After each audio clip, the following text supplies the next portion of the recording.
Let me tell you about Greg. Greg's 68, retired from San Diego, and after 35 years as an aerospace engineer, he's sitting on 1.52 million in his traditional IRA. But lately, he can't sleep. Why?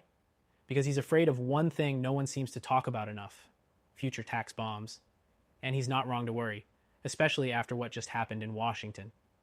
Beat last month, the Congressional Budget Office quietly updated projections showing federal debt will more than double in 30 years. And with President Trump calling for a second round of tax reforms, there's growing uncertainty over how long current low tax rates will last. Translation: if you're sitting on a large traditional IRA like Greg, you could be facing massively higher tax bills in retirement. Now back to Greg, because this story might sound a lot like yours. He asked the big question so many are starting to wrestle with: should I convert part of my IRA to a Roth now while taxes are low? He wasn't trying to time the market. He just wanted clarity, peace of mind that his nest egg wouldn't get eaten alive later by the IRS.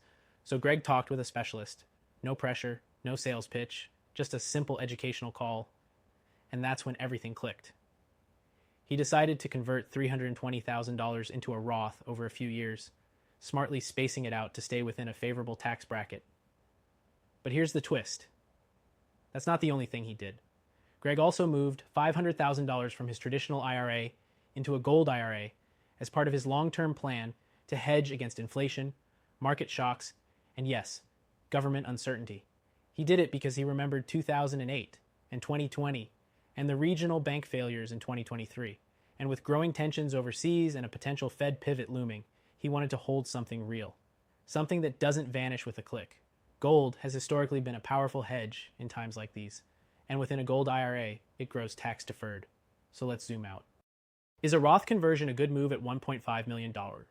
It can be, but only if you understand the ripple effect it could have on your taxes, your Medicare premiums, and your long-term income strategy. And often, pairing a Roth strategy with a gold IRA rollover offers the kind of stability that lets people finally exhale. Greg's peace of mind started with a free step, the same one you can take today. You can get a free gold IRA guide and schedule a short, no-obligation educational call. There's no pushy sales team, no gimmicks, just real one-on-one help from someone who knows what questions to ask, so you can decide if it's a smart move for your retirement. If you've worked hard and built over $100,000 in a traditional IRA or 401k, you owe it to yourself and to your family to at least know your options. Because what's the alternative? Hope the market stays calm? Hope the tax code never changes? Hope inflation doesn't flare up again? Greg didn't want to leave his future to hope, and neither should you. So if you want to learn how to protect your savings with real assets, or if you've been wondering whether a Roth conversion makes sense at your level, start with the guide. It's free, it's fast, and it just might be the thing that helps you sleep at night again, because the smartest investors aren't reacting to crisis. They're planning before it hits. And maybe you should too.